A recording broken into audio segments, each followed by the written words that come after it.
I'm Mike, Moto. James from the Performance Company. Yeah, we'll have that. Forgot where he's from. And today we've got a guest, because if you've seen last week's one, the last one he bottled it. Anyway, so you are? I'm Jack from AUTOID. So, two things. Tell us about AUTOID, but firstly, what have you driven in? RS5. RS5, yeah. What do you reckon to it? I do like it. It's probably not going to stick around for too long because it's, unfortunately, as much as I love the car, there's just not enough of them. Yeah. When was the last time you see one on the road? Yeah. To be honest, I bought it. It was a bit of kind of a head and heart decision. I was like, I really just want a nice car. I spent a year driving Transit around. Little Transit Connect. The little Transit Connect, which was fine because I was trying to buy a house, anyways. But yeah, I love it. It's a lovely car. It's a lovely car. Lovely car. You're right. They're not massively lovely popular. car. We dealt with officially gassed and we lowered his, and I think I probably lowered about 4, including yours. Yeah. And it's such a shame because it's just overshadowed by the C63 and M4. Yeah. You know, C63s, I can tell you we lowered, and M4s, hundreds of the things. So it's a shame, and like you say, if there's a market out there, you could have bought it, and then if you're known for doing that sometimes in styling or lowering of RS5, there's a lot less people to go to. I also, it wasn't one of my proudest moments because I hadn't realised they'd done an LCI.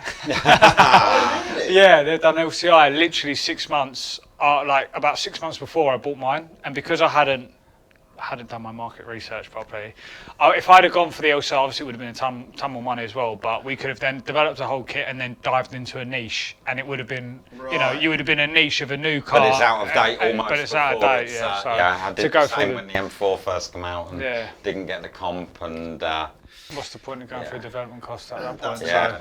Right. So yeah, love the RS5. Obviously not. So I didn't know there was a facelift, but you're telling me there was. Yeah. Basically about 6 months before, I've got the car facelift come out. So there was no point at that. If I had realised that, I probably wouldn't have got one because we wouldn't have gone through all the development of. If we had got the LCI, we would have gone through the development process. Are they still making the LCI now? They are, yeah. It's a 20 plate, so that makes, and there's a big difference then. That's it, yeah. And the thrust springs all the same. Yeah. Exhaust as well. Yeah, you're right. Yeah. Yeah, that's it. A lovely car though, lovely car. Yeah, like I say, didn't hear it pull up, did we? No Remus on this. No Remus, didn't hear it pull up at all. It was that's because I'm probably your worst customer. I'm one of those Res Delete guys. Okay. So that's the end of the podcast. So apart from kicking us while we're down, explain to us what it is you do. I mean, I know what you do, but nobody else might. Yeah, okay. So we are predominantly an e-commerce website. It started off. Should I go that far back? Should I start from the beginning? No, to go from the start. Yeah, we'll start at the beginning. Don't worry about your school. So, I was born in...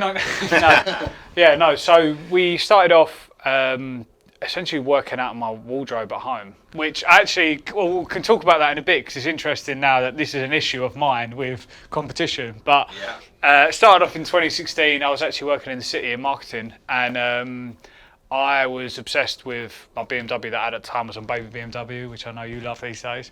And I was on Baby BMW and they were talking about all the new M2 and it didn't have the M-style mirror covers. And I just sort of, I wanted to come up with this solution to try and get some kudos, I suppose, online to try and fix this issue that people were talking about. And I think I had 1,500 quid in my savings at the time and ended up looking online, drawing up this kind of concept of what I thought it might look like, and at the time I was thinking about replacing the whole unit, or whatever it was. Anyway, cut a long story short, I found a supplier in China that would kind of give it a punt, and I gave them 1,500 quid. I think they delivered 10 to 15 mirror caps that were like these M-style caps at the time. They got delivered. I think I hand painted them myself in the bike shed in the garden. As they turned up, they were raw plastic. So I sprayed them with spray cans from Halfords in the bike shed at home, and amazingly, people bought them. Amazingly, people bought them. They wouldn't have done it today, but amazingly, they bought them. And after we'd sold about 10 to 15 of them, I just rebought them again, did it again, and then I actually found a painter. I found this Chips Away guy who would spray them for 20 quid. Honestly, the finish was dreadful. But again, people had faith. I think they must have had faith in us. And after people bought the caps, they were coming back and saying, do you do this, do you do that? And it kind of went from there, and I spoke to suppliers, moved around, and since then I've developed a relationship with the same factory, same manufacturer since 2016. 2016 was when this began, wasn't it? 2016 was the start. So 2015 was incorporated, but at that point in time, AUTOID was actually just like an Instagram page. and I actually wanted to make like a wrapping company. I had like 3 of my mates involved. Really? Yeah, I don't know. Anyway, it didn't come under that, it kind of snowballed from there. Really, it got to a point where in 2018. I was like, right, I'm not giving AUTOID 100%, and I'm not giving my marketing job in the city 100%. I just need to take the punt. And obviously, I'm fortunate that I was living at home at the time with my parents. And so that helps with a lot of startup business when you haven't got big outgoings. When you haven't got outgoings. Yeah. But what's interesting is you actually noticed a gap in the market where people were after something. Yeah. And like you said, we bought an M2. This is before the comps came out. This so was had like a normal 1 series mirror. Yeah. And now, look how many are sold, and it's such an obvious mod. And now, I can't name you another car where you could just go, I'll just change the mirror and I'll sell. I think we've got your mirror covers kindly donated on our Supra. You have, yeah, just outside. Yeah, the carbon ones on the Supra. Yeah. Exactly. Yeah, lovely. Which is crazy. So what was funny was that after about 2 years of selling them, that was when you started seeing them on eBay. And basically what had happened, one of our supplier, I mean, they're China, they don't follow the same rules as us. No. So one of the other factories got hold of the same design. Well, anyway. Yeah. So that kind of ship had sailed, and I kind of made my peace with that, and then we started to develop other products and parts. And yeah, like I say, I managed to give up my job and was working then in the cabin at the end of the garden, and now. So I remember pictures of seeing your shed. I think that's what we started to deal with you. Yeah. And you never like a shed in the garden, like 6x6. Yeah. And then it was just shelves with stuff in it. It's Crazy, but it's such a good story because that's where you started. It was at the bottom of your garden. Yeah, so it's the bike shed to the wardrobe to the cabin at the end of the garden. Obviously now we have the staff, and there's 7 staff of us. You got 7 staff? 7 staff now. Yeah. We've got going through a bit of a churn of staff at the minute, which we can obviously talk about at the moment because that's always an issue, I suppose, for any business. Staff is always one of the biggest problems. Yeah, it is. No, it's tough because we're all humans and everyone's got stuff going on.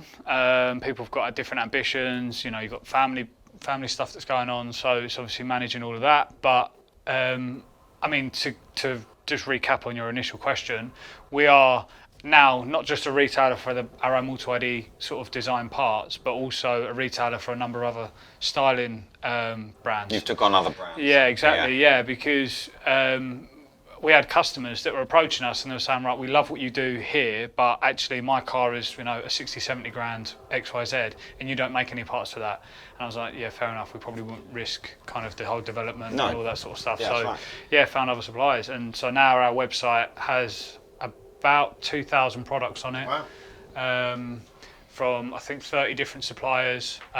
We've managed to get like 3 or 4 kind of exclusive supplier vendors for the UK, which is quite cool. That's always quite good. Yeah, always makes a difference if you've got exclusive products. So you're business to consumer, so you sell direct on your site, but you also do some trade, because I know obviously Mike buys your products. Yeah, because as you well know, like the trade is, our industry is kind of filled with, it's so diversified in terms of like sources where you can get bits and bobs from, and there's very rarely like havens of places for customers and businesses to buy from, like trustworthy sources. And we kind of felt that after we'd made like a bit of a reputation after like 3 or 4 years of kind of dealing just direct with consumers, it made sense to say that, by the way, we've done loads of business with with our customers. We can knock off 15-20%, whatever it is, and offer you the same caps that you can just sell them to your customers and make a markup. And that's obviously started to grow. It's a great way to expand the business. Other dealers can sell far much more than you can on your own. But how do you deal with, like, if you're supplying a trade price, do you do any of your own discounting or special offers? Because it's something that I've always questioned, that when there's a manufacturer supplying trade but also supplying retail, it's very difficult to keep their dealer's margin. It's really tough. You're bang on. Margins aren't great in products nowadays. No, not at all. Not like they used to. Not at all. If you'd be happy with 40-50% from the supplier sometimes. And that's if you're probably trying to push. You're trying to push quality. So if you're trying to give someone almost like a wholesale trade price, and you're looking like knocking out 30-40% off, you're looking to make absolutely nothing. Absolutely. By the time you've got import duty, yeah. especially with the shipping right now, any the branding, the boxing, issues, returns and issues. Yeah, welcome to my life. Because we are only wholesale. We don't have any of that nice margin direct to the customer. So everything is on a smaller margin. So I do things a little bit different. So we deal with the trade as well, but they get 10% off because I'm a little bit like, well, if the customer's after that, then he'll just buy it from me and bring it to you and fix it. So there's a bit of me that's like, I get that, what you're sort of selling, because we only sell one or two things where you're selling at a range, but I'm like, well, no, they're my tailpipe. I think it's because our approach is based on being global, and I'm treating these. So you supply all over Europe, all over the world? Yeah, well, over 50% of our revenue is outside the UK. Is it really? Yeah. Wow. That's interesting. So we deal with 69 countries around the world. Yeah. On a regular basis. Is retail or is that, That's retail, and then in terms of trade, it's probably around 8 or 9 countries, I'd say. And that's still a good little network there. Yeah, like Australia, Thailand, Belgium, Germany, France. And they approach you, did you find them? It's a mix, really. Like for stateside, we've been dying to try and get into the States for obvious reasons. 300 million people, so if you can crack it there, it's you're sort of laughing. But a lot of it's actually just been people approaching us because we've had customers that are from Spain, Germany, etc., and they've gone somewhere to fit their part, to a local garage, and then the garage has said, "Oh, by the way, we fitted this part. Can you sell directly to us for a trade price, for example?" And actually, we can get onto Brexit in a bit, but I'd say it's kind of been almost beneficial to some extent from a consumer perspective. But when it comes to trade, it's been a nightmare. Yeah, it has. Because, it's been very difficult. As you'll know, like dealing with businesses in Europe beforehand, you could just write off the VAT altogether. Yeah. Because if they had an EU VAT number, you've got a UK VAT number, there was no transaction there. But now they have to pay duties on import. They have to pay the duty, they have to pay the VAT up front on import. And it causes a whole host of problems. Yeah. So with your range of products, I suppose a lot comes down to the branding of AUTOID. As a company as to why people are coming to you, and that's something you do really well. I think the branding of AUTOID. Thank you. Yeah, really nice. I feel a bit bad. This is quite an old all ruined T-shirt, but it's the only one I could get with the most branding on the front because we're going through a whole rebrand at the minute. Not rebrand, like buying all new merch and stuff. But even your packaging and like things like tape. That's silly, but when they send a package out, it says AUTOID on the top. Yeah, really nice. And I've noticed the big new in the workshop, the big AUTOID board for the photos again. I think that looks really good, really professional. It's just stuff like that you don't initially think about, but it's like it is the Instagram wall that people take their photo in front of. Exactly. It's all the merch. It is all those little touch points are so crucial. And I'd actually say we probably underinvested really in our packaging and things like that. That's something that I want to spend more time and focus on because I think it's something that we done really good probably 2-3 years ago when we probably had less customers and didn't have to sort of try and get stuff out the door so quickly. So it's something that we want to focus on again. I think it's really important, and even if when you look at some of the products or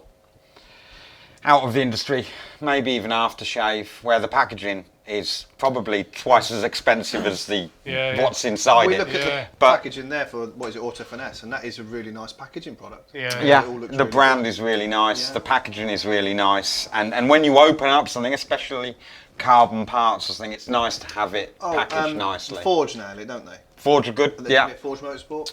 I've not seen any of their products.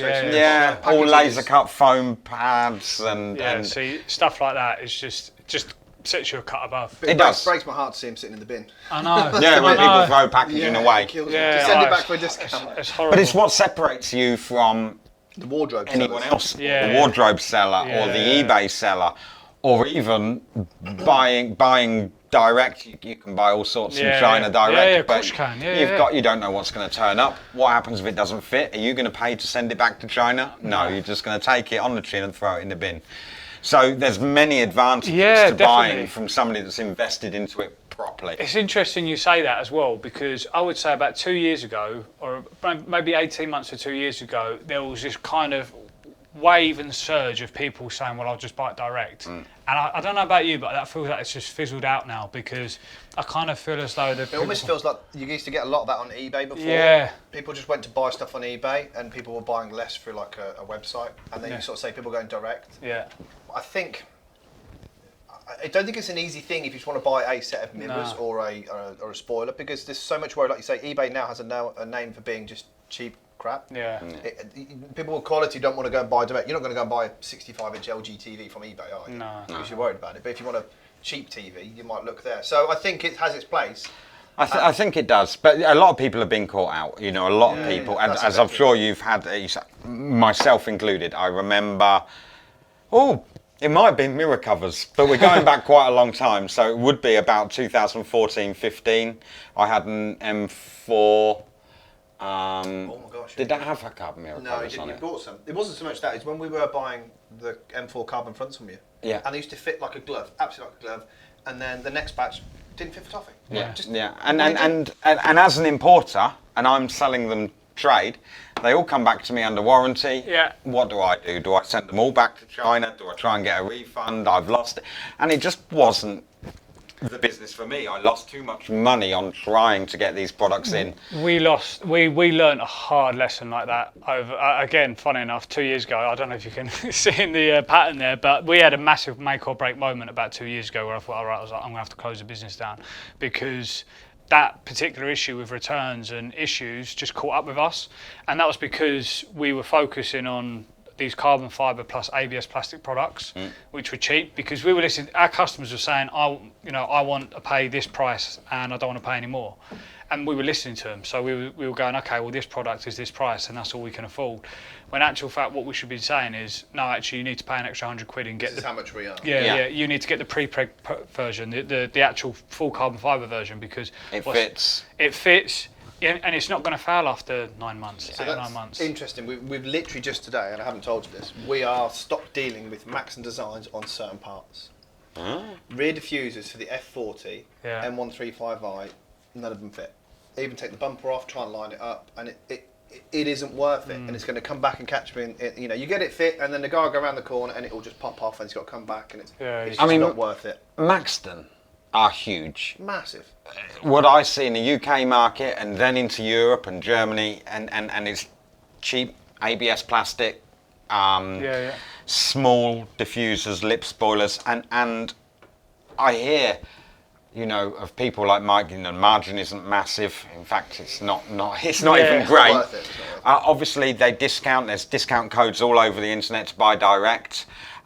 Delivery can be really haphazard, and when are you getting it?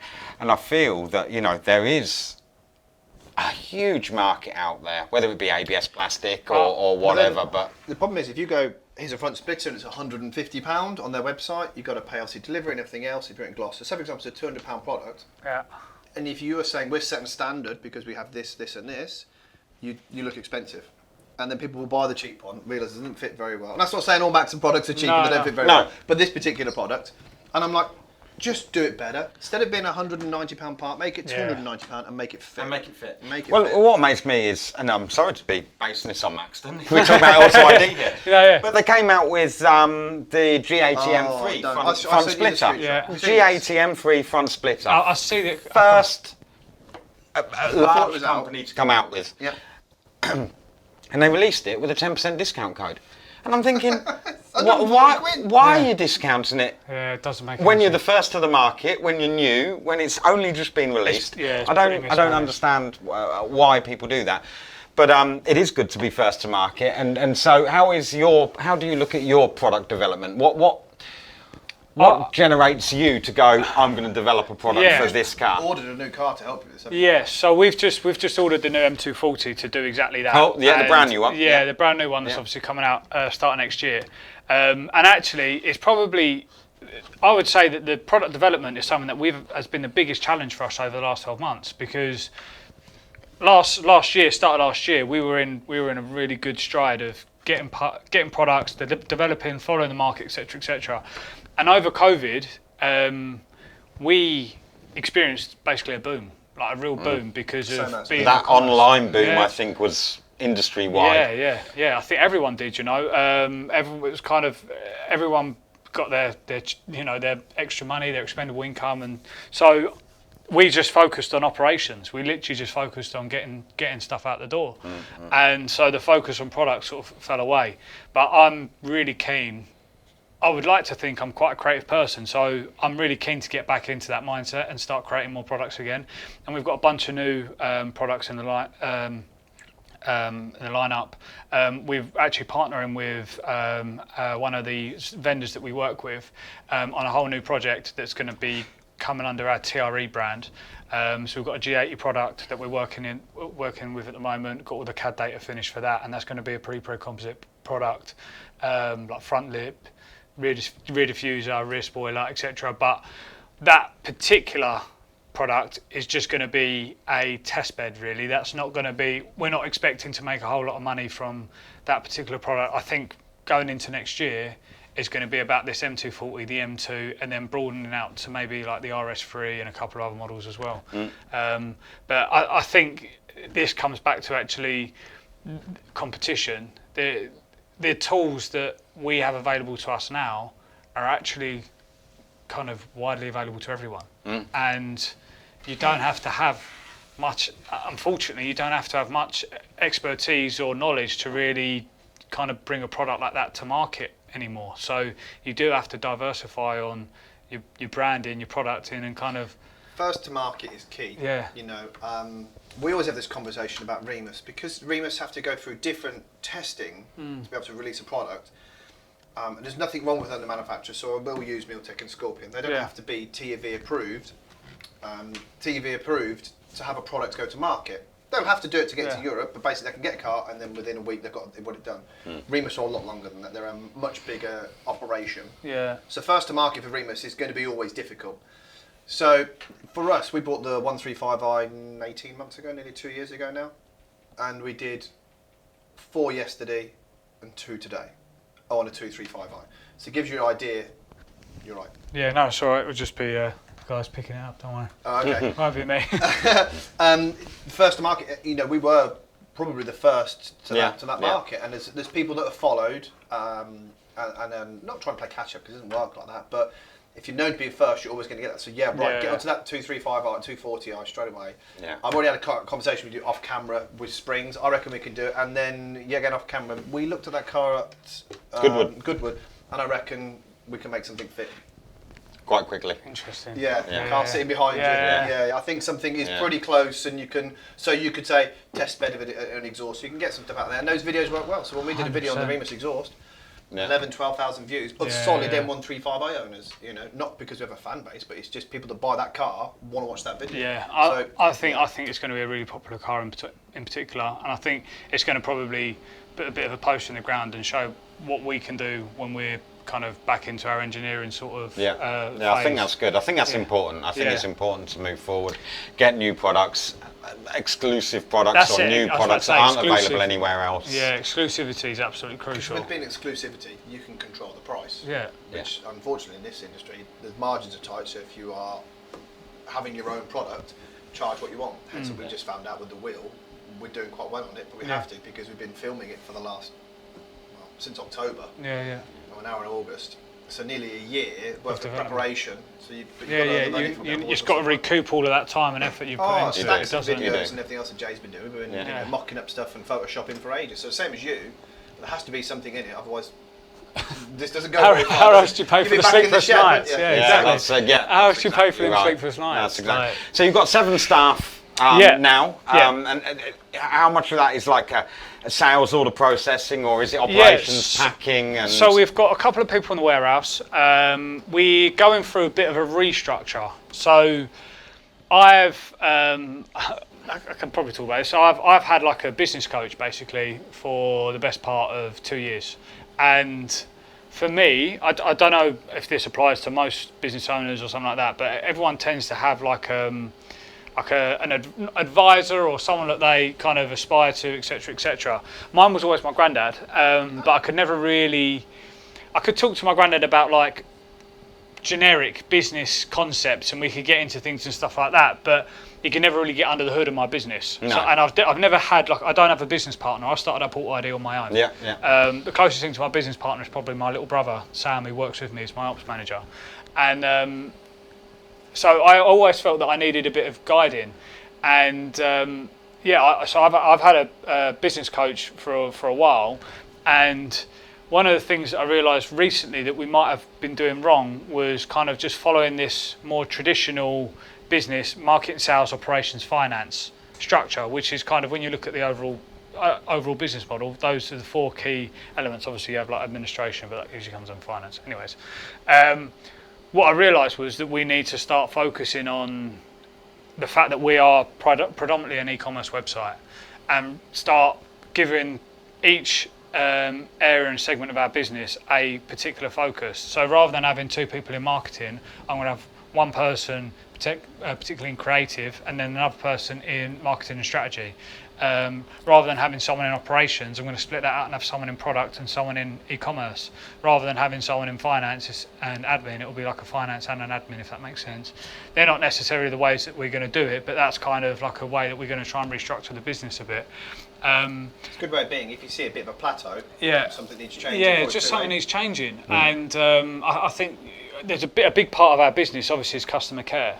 You know, carbon fibre products, you know, okay, 50% of the time they go on like a glove, but a lot of the time they need someone to answer the phone and say, how do I do this, how do I do that? Explaining that, And you can give all the manuals in the world, but realistically, if you're not there, so you need to just be like, right, have you got this in your hand to do? That's like me and flat pack furniture. Yeah, you only get the instructions out if it's not going together. Yeah, exactly, yeah. So, we're going through a bit of a restructure now, but the way we've organised all our business is that we're going to be putting more of a focus on. My sales department is going to probably be split off a little bit and be more based on customer service, and then our B2B will probably be handled a bit more by me, if that makes sense. Yeah. So that the customer service is more siloed, because at the moment they're kind of 1 and 2 the same.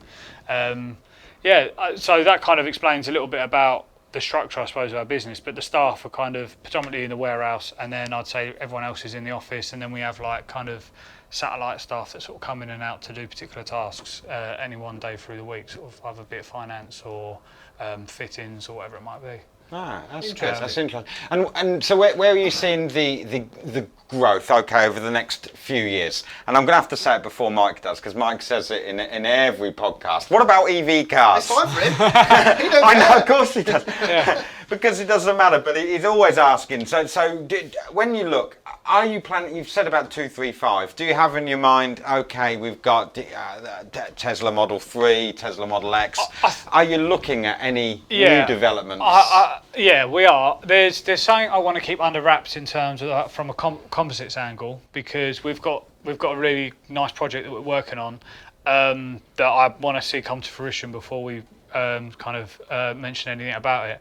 But in terms of where the market's going, I do struggle to see carbon fibre styling be lasting longer than sort of five years or so. I think it's going to be. I just think that ship will sail, to be honest. At the moment it's all the whiz, but we're already seeing people starting to take a step back on certain bits. Like, people don't really want whole big carbon fibre diffusers anymore that they did before. On the M140s, for example, we used to sell a ton of them. Sell loads. And obviously M140 might be a bad example just because that car's died off a little bit, but I just think those big carbon fibre pieces aren't going to be so popular anymore. A lot of what we're finding now is that people tend to be buying their cars for the specific reasons now. For example, back in the day, you would kind of buy maybe an M4 and you would track it and use it as a daily. But I don't know if you've noticed this, but track use, I feel like people tracking cars has become a lot more popular. A lot more popular, yeah. And so the mods that people are making are more along the lines of how is this going to be usable? Okay, yeah, spoiler, actually, do you know what? In some circumstances, it might add downfalls. But when it comes to front lip, I don't actually want a carbon fibre front lip anymore. I want a gloss black one, because if I smash it, it's going to cost me less. Yeah. And then that goes back to, I don't want to say it again, the M word. Yeah. if theirs is a £200 and yours is a £900. That's it. Why would you do it? Yeah. Why would you do it? Yeah. So I think it's just going to be about identifying, right, what's the right cars for this carbon fibre product. Do you know what? I've just thought, and I was thinking, carbon fibre, why would that go out? And do you know what? I've just painted over my carbon rear spoiler on the McLaren. It's just come to my mind. Yeah. I've got a full carbon fibre rear spoiler on the McLaren, and I've literally just painted it. Yeah. The LBWK. The LBWK is peeling off, so it's got carbon exposed lettering. Yeah, but still, back in the day, you'd want the full carbon exposed. I don't know when this is coming out, but Josh, who works for me, he's got an M2 comp. We've just put a carbon bonnet on his car, and we're painting over half of it. Yeah. It is a tricky thing because I'm not saying. How do I say it? It's sounding horrible on camera. Some cars deserve carbon. Yeah. And some cars don't. And I'm a big fan of things like a carbon mirror cover. I think that looks great. I love it on the Supra. I think when you have too much, it can be. I like detail, like a watch. And if you have lots of different contrasts, not to be different colours and things, but like I say, a mirror cap covers grills. I was a big fan. I had an M2 and I had your carbon grills. Yeah. But on a white car, they looked black. So when you got up close, you could see the detail. It's funny how the industry goes. You know, fashion and being some things being subtle. Yeah. In the past, it's been outrageous and out there. Me saying that with a Liberty Walk Supra with bright hot pink wheels. Building a McLaren that's Liberty Walk as well. Exactly. But with Pipercross as an example, we used to make the carbon fibre Viper intakes, and they used to be bright red, so it's anodised red, carbon fibre, and we sold hundreds and hundreds and hundreds of those every month. And then people didn't want bright things under the engine bay. They wanted it to look more OEM, so that changed to silver or black. And I think the subtleness of styling does come in. You know, people want, and another favourite word of Mike is OEM plus. Yeah. And it's to look like it's come out the factory, but it's just modified to an OEM plus standard. What was interesting is I think gloss black is going to have its day fairly soon, quickly as well. The reason why I say that is gloss black wheels are really popular now, but I think satin black is going to take over. And all new model Tesla 3 Performance are coming satin black rather than gloss black parts. And what with all the like handles? Yeah, door surrounds and all sorts of stuff. Yeah, so I don't know if that's a cost thing. I don't know why, but when you start to see a lot of it, I mean, I think Audi have rinsed the gloss black thing forever, haven't they? Well, if you speak to Centurion, they'll just colour code everything. Sorry, Paul. We'll get him on one day. But like your car. Your RS5, for example. Gloss black, but you can buy them with silver, but no one buys them. No. But it still looks good. It's the same car. Yeah. So I think things have fashion. So I don't think they do have fashion. fashions. I think it's silver wheels. I know you've just bought a range of black ones. But they're coming back. But silver wheels are coming back. People are liking silver wheels. Yeah. Sorry, I didn't mean to mention that. No, black you're wheels. right. But they are coming back, aren't We they? had this conversation in the office, and I think I even spoke to you about it, Jack. Yeah. About we had the first sample wheel sent across, and it was in satin black, and it was lovely. And Jay's like, got to get satin because I can take pictures of it. Gloss black, I can't take pictures of because it just fades. But unfortunately, fashion dictates at the minute it is carbon or gloss black. Yeah. But like you say, that will change as quick as carbon came in. Yeah. What I was trying to get across is before we were doing body styling, and I'm probably saying around F80, M3, and M4 probably brought a lot of carbon to mass eyes. Let's say that a bit of a fashion thing. You know, I couldn't remember last car. It's like, oh man, you got an M4 and you got carbon rear diffuser. Last time I saw carbon was on a 430 Scuderia rear diffuser. Yeah. So now the fact that you could buy it and put it on your daily. Yeah. So I think it kind of has this thing. But I don't think it's gone. But you just, we got a Jaguar F-Type in the detailing bay, and you said, oh my god, there's carbon with silver weaving. Yeah. So maybe that's something you can kind of. It looks cool. But for example, how much carbon do we sell? My RS5's not got. It's got one bit of carbon on it, which is the caps. You know, I could have had a carbon rear spoiler. And I was like, actually, I don't want that. I'm going to colour code it and match it. I don't think styling's going anywhere because people like to make their car their own. You know, AUTOID is literally just about making your car your own identity, sort of thing. It's all about that, and I think people always do that.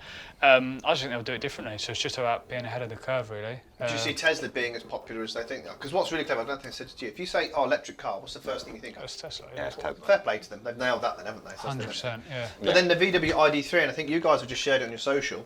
Looks amazing. Oh, the ID3. Have you seen it? They've got ultra low coilovers. They've got like 22s on it. 22s. It looks amazing. Oh, really? Yeah, I'll really, have to really have a good. look. Yeah. Really, really good. Yeah, I think obviously EV for us, to be honest, it should be positive. Yeah, it will be positive. Yeah, it's still there. It's still there. And it's just wondering whether already you're thinking Tesla Model 3, need to have a look at that, ID3. Yeah, I mean, Model 3, definitely we are, 100%. I actually almost think that the Model 3, depending on where it is in its life cycle now, I would imagine that they've just refreshed the Model S. The Model 3 is probably 2 years behind it. So it depends whether we want to jump on that boat kind of almost immediately or wait for the next one. I don't know. You've done some bits. We bought bits off. We have got bits. Yeah, we have got bits. I think it's just more we've not focused on it. But I think that as our team is growing now and our marketing capacity is going to be growing, catering to that audience is going to be a lot easier. But at the minute, we probably don't put as much focus in that area. Would you say your main focus is BMW? 100%. BMW. Yeah, I'd say it is. Why did you buy an Audi? That's a great point. It's because I wanted to diversify, to be honest. I don't want to be because I'd be, AUTOID BMW. Be awful only doing BMWs every day, wouldn't it? No, yeah. Hang on a minute, we took an inquiry for an A45S today. No, it's we tried it, and probably the same answer as you with the Audi RS5. Yeah. A couple of years ago, do you remember I come out of my 235i and brought an S3? Yeah. Didn't you have a Panamera as well? Oh, I did, yeah. Nothing on the Porsche market. Yeah. But and I even bought an X3, so I thought some SUVs would do well. Yeah. But you bought an S3, and that's a very difficult market to get into. VAG, there are specific VAG tuners and so on. Just as you are so well respected in the BMW market, there are tuners in the VAG, and it's very difficult to then break into those different areas. And I obviously know you're very BMW focused, but then to go, well, how do we expand this into another mark? How do we get known? That was what that was for. I literally thought, right, even if I don't sell RS5 parts, which I don't think specifically we will, I want to show that we don't just do BMW parts.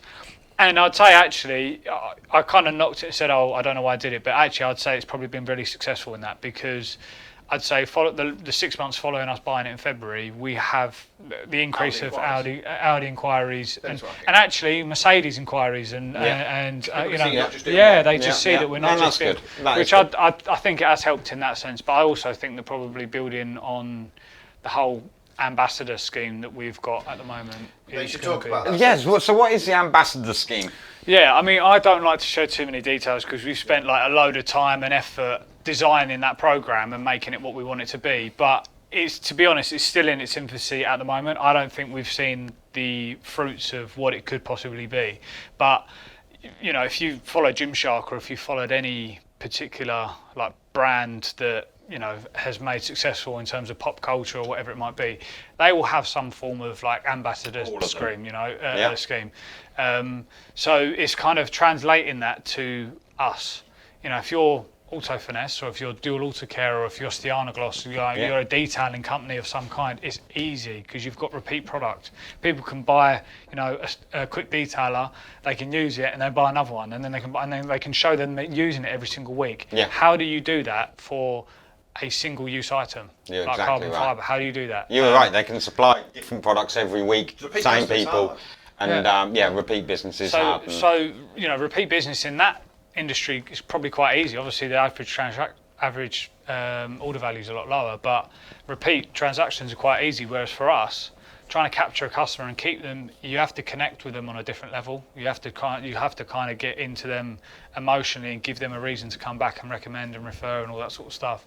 And so the ambassador scheme was to try and amplify our own efforts in doing that. And you have people that are like Joe Achilles, for example. He was probably one of the first persons we would have considered an ambassador. Maybe we don't do as much stuff with him as we'd like to anymore, but he kind of started that off in the sense of he stood by our brand on social media and said that I really rate these guys. If you're going to buy what you want, so using his influence and his following.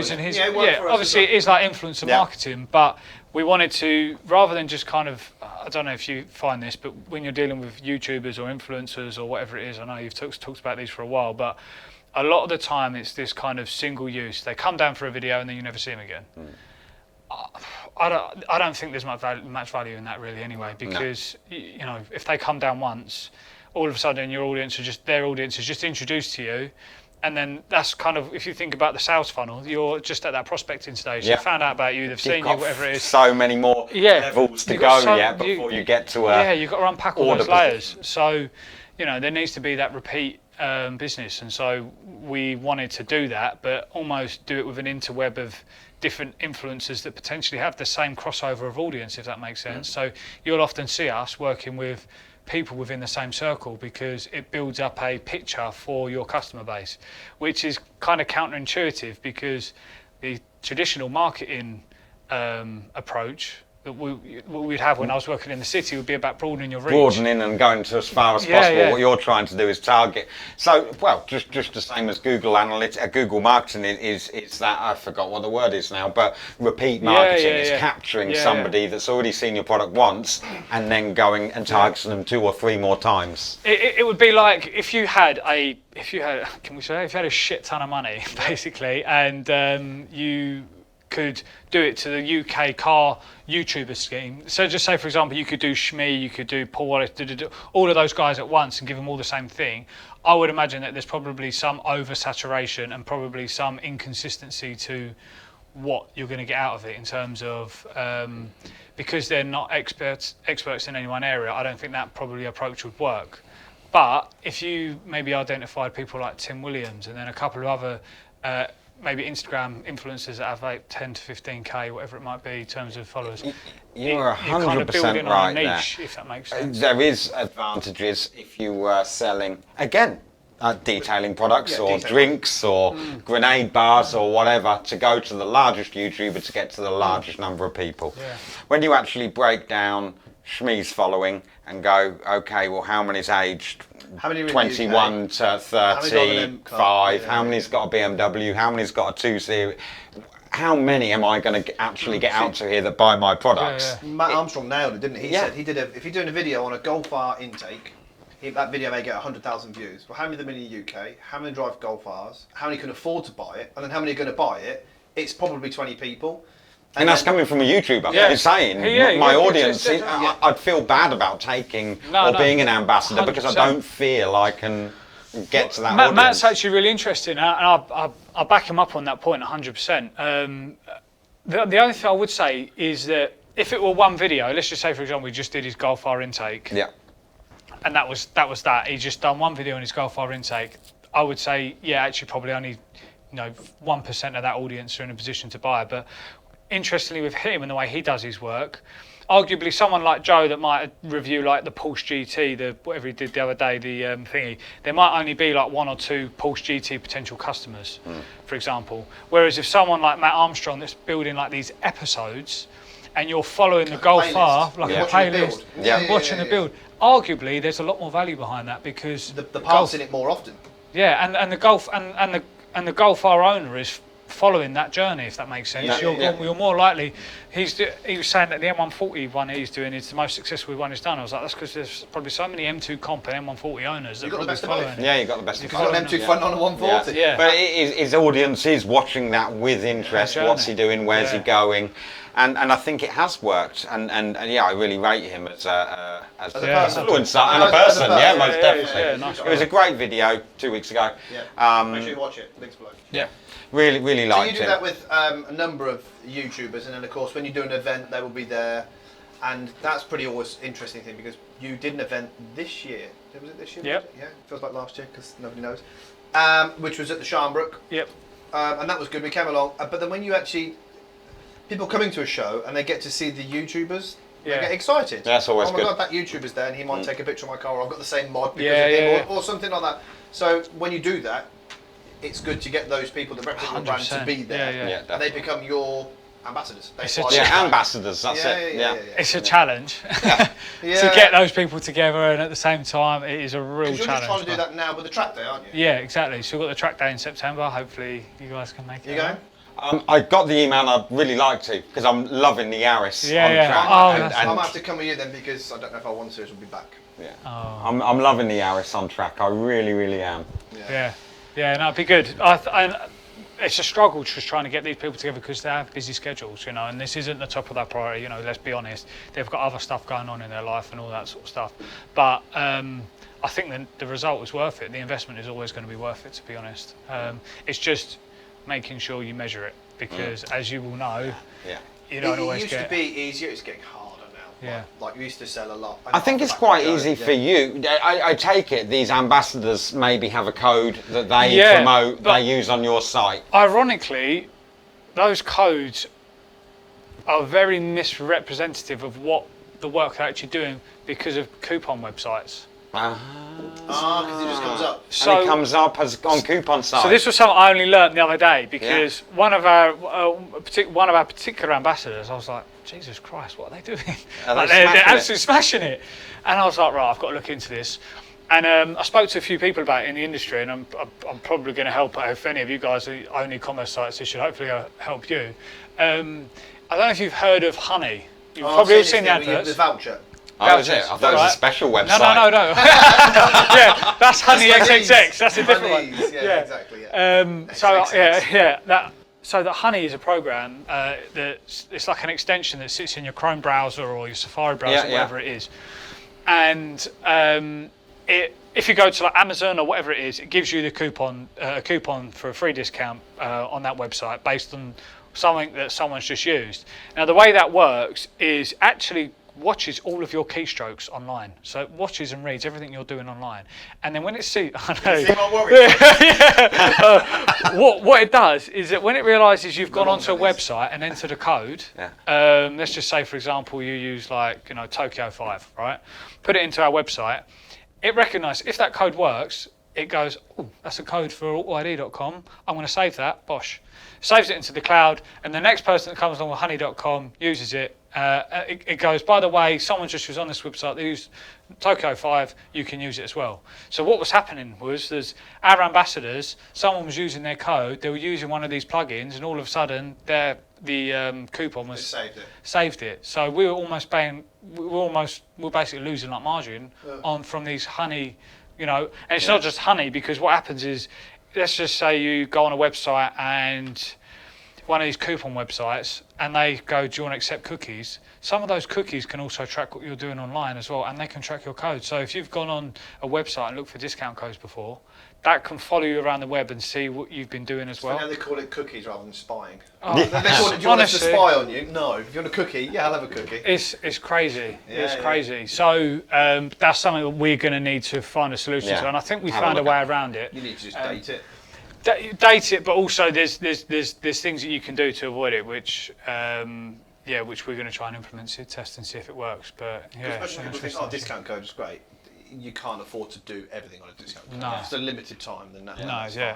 And also, I actually hate discount codes. The only reason we use them is for tracking purposes, to be honest. Why would I want to give? Why would you want to give up any margin? And I also think that, well, if I was going to give you 5% off, why shouldn't I just price it 5% cheaper so everyone...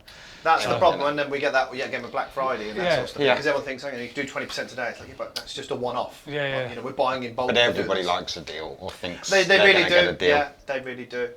No discounts for me this year. No, we changed our approach. I think I told you about this last year. We changed our approach to discounts, and we just done it to incentivise average order value rather than incentivise discount. Oh, so you're spending over 500, you will get. Exactly. That's a good idea. It's the best way. I think that's the best way to see it, because over Black Friday it's the busiest time of year for us. So you just want to churn. If you do like a free post discount, if your customers do anything like mine, and we will do that. Okay, this weekend's a free discount post. The amount of people go, I ordered mine on a Monday. Do I get it? You ordered it 2 Mondays. It doesn't work. And then you feel bad for those people, or free fitting or whatever it may be. I don't know. Yeah, you just got to be so careful with your targeting.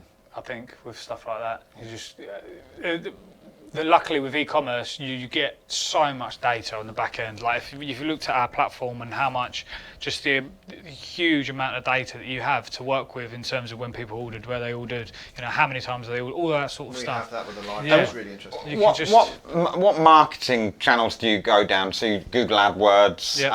Do you have a big investment into Google AdWords, or is it YouTube video? Sponsoring? Yeah, to be honest, I'm kicking myself because I didn't invest in those areas at all really for the first probably 3 years, and I would say we're probably half the size we are now, because we're half the size we could be because of that. When I look advertising on like sponsored links. Yeah, like all of that. I've done it here and there in flutters, and I probably would have said I was a bit of a cynic with it, because I worked in the digital ad industry. and I literally made Facebook. I literally made Facebook ads, Google ads, all of that stuff I did for film and game clients, and spent hundreds of thousands of pounds over the space of like 2 or 3 days for our clients. And you get like 50% visibility on your ads, which basically means that half of the money you've spent, no one's seen it. So I was always like, do you know what? I'm not going to proper invest it. I'm just going to do native. But some of the results we've actually seen when you look at our return on investment over the last, 5-6 months, I'm kicking myself now because I was my judgment was based off the wrong metrics. So now we are definitely going on the attack and on the offensive in that regard. Good. So we're kind of attacking all channels like SEO. Absolutely crucial. Absolutely crucial. One of those things that you kind of just think, well, it's like Fugazi. You're like, where is it? I'm not seeing any. There's no tangible results, but it definitely works. If you think that if you think about product, place, price for a physical shop, your place on the high street is crucial. So as a website, it's even more important. And that's massively important. That's what SEO does. Do you know what gets me all the time is the retargeting, and it's so frustrating. If I'm ever looking at a competitor's website and I click in, go and have a look at a product, and then I am chased consistently for every time I'm on the website, new products come out, whether I'm on Google, whether I'm on Amazon, whether all my competitors. Next thing it's there. That's it, Yeah, you look at garden furniture, and the next thing for the next 3 weeks on every social media, adverts for gardens. What's really interesting is Jay was looking at a neon light. Now I still get things for neon lights because we have a linked Instagram account through work. So because he's liked something on his Instagram account, he can see we've got links to all the person debate. So I'm showing him, hey man, and it can be IP address as well. Because it's the same thing. And this is something really bad. We don't spend any money on Google AdWords or any money on sponsorship. I honestly think you would do very well out of it. I do need to look into it. Yeah, 100%. He has a different way, and we speak about marketing, and that's where his investment into the YouTubers as such goes, because that is the route to market. It is getting out there, and you can't do everything. And if you did a lot of online marketing shows and things, you'd have to limit what you spend on product. Without saying what I think social media influencing marketing has almost had its day in our industry. I don't think you're going to get that one guy who's going to come across and change your business. No. We had that luckily. So we do need to look into that. I don't think one guy can just, one influencer can just come in and that's not a dig at anybody. I just don't know if for example, Shmi is the biggest UK one. Yeah. If he walked in and you did a full carbon fibre body kit for his G80 M3, you would see an increase, but not enough to open up a second unit and that sort of stuff. I don't think it's as big as what it used to be. Back in the Gymshark days, if you see some of his previous vlogs, he did some social media things, and then that night he did £30,000 to close his website down. Because people it's incredible. But you see Gymshark is absolutely everywhere, whether it's NBA, they're just a guy there with a Gymshark. It's everywhere. It's an amazing brand. Nike can knock on his door and just buy him out. Yeah, 100%. Yeah, 100%. It's amazing. No money. And that's. I want to have more understanding on social media marketing. Looking at pixels, looking at the retargeting, looking at the remarketing. That's what we're building out at the minute. Just building out the funnel, because like marketing in its kind of, if it's so easy to get lost in all the different channels in terms of Facebook, Google, all of those different, YouTube.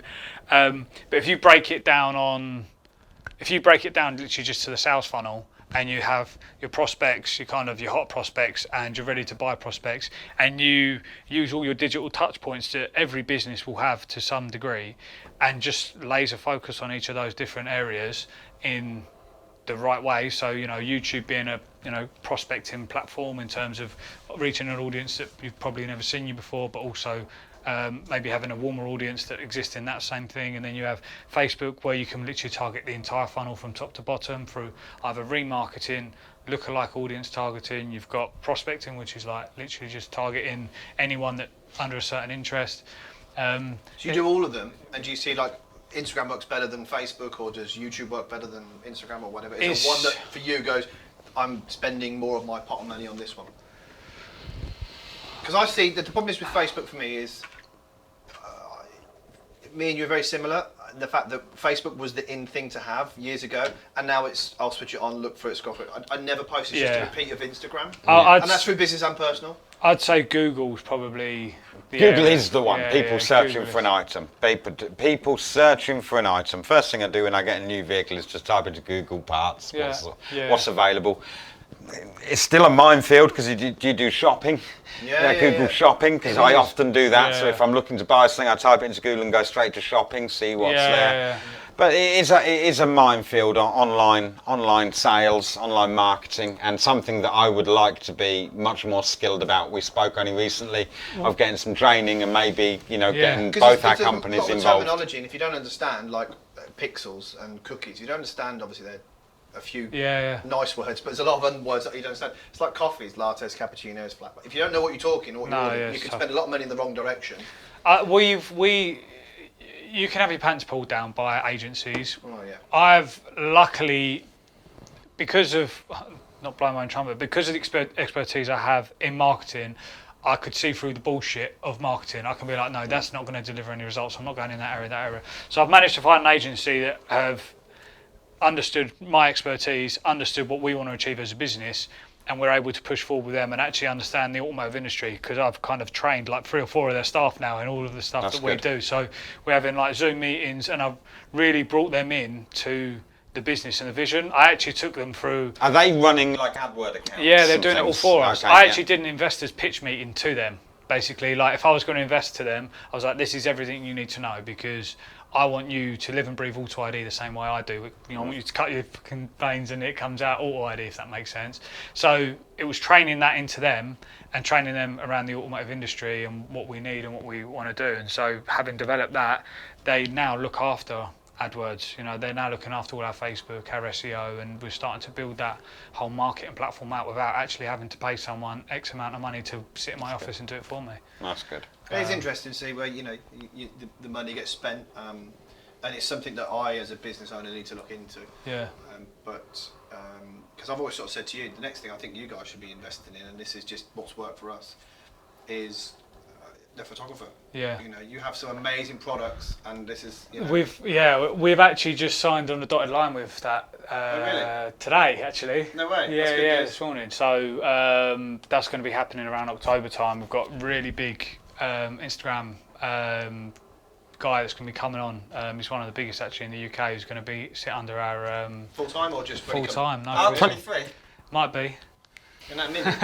He's a very, very good guy. So that's just happening at the minute. So it'll be in October. So I don't know. Am I allowed to mention that? I don't know. I actually don't know. I might keep. Well, you signed on the dotted line. I don't know. Yeah. No, we have. So that's going to be happening, which is going to be a major. I only noticed because a couple of your recent posts, and I do my little bit of investigation before a guest comes on. Good. But I've been noticing you've been doing, I want to shoot this kit. We'll give you a discount. We'll get shot by R23, which is so I've noticed you posted. So we've been slowly getting there, and I think that probably one of the areas we've really struggled is our content. If you go onto our Instagram feed, it's nice, but to use other people's images. You can't control other people's images. You did some far shots of the Supra when it came to the release. It's something our competitors, I could take my hat off to a couple of our competitors that have just done it so well, and that's where we've fallen behind. Jay was off for a few days, and taking a picture on your iPhone. He's behind the camera, so I'm sorry, and he's shaking his head right now. They just don't cut it anymore. They just don't work. And then when your customers send you a picture, it's like, oh, here's my car on the driveway. It's great, but your neighbour's got his bins out, or he's got someone's driving past, or your car's. There's nothing wrong with any of that, but you don't really want that to be a representation of what you want your shop front photography, videography, showing. Your attention to detail of how you're packing items and so on. A nice little 30-second click on, like we say, Instagram Reels of showing how that's packed and the attention to detail and so on. It's really good, I think. It's something that we all need to invest in, and like I say, that's what we've invested in, but we need to still look into doing other things. It's a big investment, but it's worth it. It is a lot of money. Are you worth it, J Bass? Put your thumbs up. So that's. I don't know if this might just be us, but our likes on Instagram. Like, I know it sounds like a silly thing to gauge your business on. So I was going to show you this actually. You can't win. So we did yesterday our first few sets of wheels. We did 2 black M2s in a day. 182 likes, which is pretty weak. And I know you never really get much in the mornings, but I always try post between 9:30 so it showed people were open. Midday, that's So first thing, 182 likes. Midday, 377. At 972. That's good. That's a really good day. And then you'll just take a picture of. Oh, it's an M4 there. That's 406. That's not bad as well. 308. Okay, so sometimes. Well, yeah, but I have one. 500 likes. We have 42,000 followers. 500 likes is nothing. I know. Nothing. I'm not saying everyone should like it, but even what's the wording called when they look at it? Not impressions. Impressions. Yeah, Is it impressions? Yeah. Yeah. That's not even 40,000. So Instagram has its way. I'm not saying everyone's live at that particular time, but that's the problem with Instagram. That picture's only live for them. So if someone follows 1,000 people and you post and 1,000 more people post before you, they're not going to scroll through unless you're in 1,000 posts. It's completely I do scroll quite a lot. But it's all based on their algorithm, and the timing and you've got to think they're a business and they're looking to monetize it. And so what they've done, especially over the last probably 18 months or so, they've just pushed really hard on monetization for Sponsored, visibility. boosted posts. Exactly, tag your posts in and shop. And they're making it even easier now to tag your posting because it recognises a car. You know, it goes, this is an M135i because it looks the same as the other ones you've tagged in. Yeah. And then you just put it in and it links it back to all the other shops. Do you want to post it? Of course, you just press promote to your audience and their friends that like BMWs. Yes, off you go. Well, yeah, but we've really struggled with social media recently, and I just think it's all not just down to our social media, but I think it's just been down to our narrative, which comes back to what we started with the conversation about, which was the whole engineering part of our business. Because a lot of the people followed our story on social media because of the stuff that we were doing and creating, and they were like, right, well, they can't get this content anywhere else. Whereas arguably some of the stuff we're posting up now is exactly the same as what they could find from people they already follow. I think that is probably one of the issues that we found in terms of engagement. I think that might be that the is struggle. Interesting because if you're buying one carbon spoiler from A, what makes your carbon spoiler better? Yeah. I mean, I know yours And why is am I better, going to just like how it? Yeah, fits but better. And I've seen cheap ones and we don't do them and we only do your stuff, as you know, and I'm happy to say that. But when we fit an M2 spoiler, it fits perfect. No lift in the corner. It needs the thinnest of tape. It's perfect. The weave is perfect. But people don't see that because, again, if you've got a very good photographer and you can take a picture from a certain angle, it doesn't matter if it's bad, it will look amazing. So it's interesting. It's a hard old market, and it's hard to do something that isn't necessarily exclusive to you. It is hard to stand out from the rest, but I think personally you do a good job. I think the image of the company is good, the branding is good, and But same for us. I wouldn't want to be dealing like we deal solely with Remus and IBAC and a few other people because they have a brand which is representative. Same as you. I don't want to be doing stuff because AUTOID is seen as being a product that is good, quality, has good value, and good quality, and is a class product. And if I start selling cheap, then how can we sell a Remus exhaust which is above everything else and then a cheap spoiler? It doesn't make sense. It's always nice to have a level. It's like rolling out of a customer. Exactly. You want that customer to roll out with. So 240i next. Going to see more of your stuff on Instagram. Yeah, I put an order in for one of those new Lotus Emiras. Oh, really? Yeah, yes. 4-cylinder? Yeah, no, 6-cylinder. Did you? I want a 4-cylinder. So really? I've heard the 6-cylinder is only till they run out of engines. Really? Because it's a load of engines from the other cars. They've approved to buy. Because they used that in the Evora, didn't they? Not saying be careful because the V6 will sound amazing. Oh, it will. Absolutely amazing. But I think that's very short-lived, that one. All the better, to be honest, because I would probably try and keep that. I would love to say at one point that would be like a mini supercar, and for me that would be a big kind of flag in the ground to say I've achieved something there. It's amazing. It's only followed by positive, something like that. Yeah. 2000 I put in. Wow. Okay. We went to Goodwood and couldn't understand, could we? No, even driving back from Goodwood. Shami's just bought one. Litchfield have bought two, one of each. Yeah. And I think Imran bought one from Evolve. I thought, I've got to get a deposit down on this because... Did you do it? No, I didn't, no. You want body kit instead? But I want the 2-litre turbos, GA45 engine, DSG. I think it's going to be another GR Yaris thing. Which we hope, because the Supra, a great car it is, just dead. Yeah. But I mean that in the good and bad, because I think that people are going to hype over it, and there's going to be a whole kind of sing and dance, and then after maybe a year or so, it will sort of fall off. I hope that's not the case, because I want to put my money where my mouth is and get one, and that's going to be a whole development. I'm not going to kid anyone. I don't think everyone's going to deck their Lotus Emira out in carbon. No. But as an engineering exercise, I'm 100% going to be developing. It's going to be brilliant. Yeah, lovely car. Have you had much call for GRs actually? Nothing. I've had two inquiries, I'd say. we want to make parts, but to be honest, everyone's on it. Everyone's on it. All over Europe. So in Italy, they've done the WRC rear spoiler. Yeah. Obviously, the roof is crushed carbon when you remove the wrap. So they're doing crushed carbon front diffusers. Maxton were first out again with just the little lips, so cheap. It was like the G80 M3. That's initially why I didn't do anything, because I knew there's 3 different carbon suppliers in the UK that I already know have made parts. You've got the big boys, Vosteiner, they're going to be bringing the kit out. 3D Design will be bringing a kit out. There's loads of suppliers. There's going to be at least 8 or 9 high quality, decent kits that are going to be on the market. The choice is going to be huge. So I'm not under any, impression that our kit is going to sell in the thousands. Like I say, I'm doing it as kind of an engineering exercise to make sure that bring back. Show people we still do it. And show people we still do it. But I'm not confident that we would probably be selling. I mean, you obviously got the M Performance kit as well for the G80 as well, which looks decent. Yeah, the M Performance, the F8, no, the G series, should I say, G80, G82. They actually look like a modified car already. They do. Yeah, especially the back of the car. It looks like it's already got a kit already onto it. So I think, and the inquiries for that car have been slow, really slow.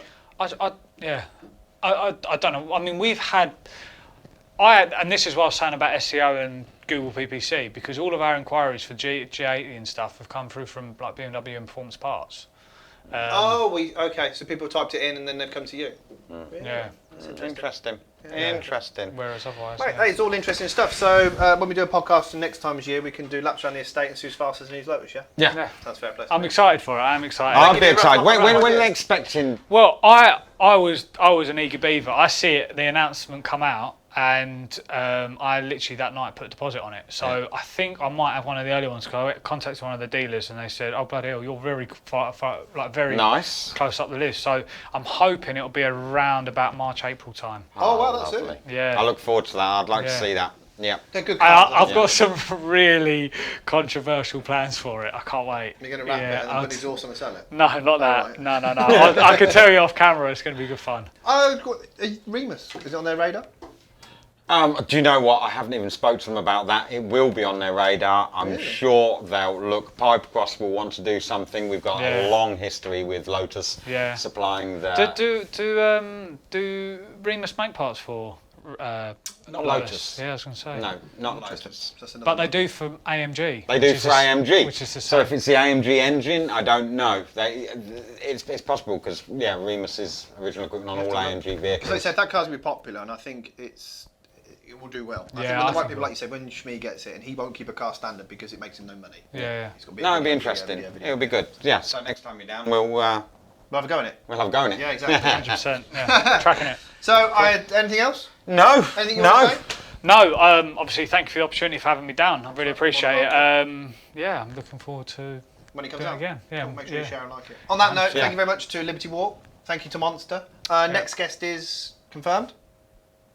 Yes, but we won't say now. We'll post it later, just in case. So thank you very much, everyone. We're still trying to get it on Apple and Spotify and some other things. It's on the Jay's to-do list, but make sure you please give it a like, share and subscribe. And thank you very much. Thank you. Cool. Thanks, guys.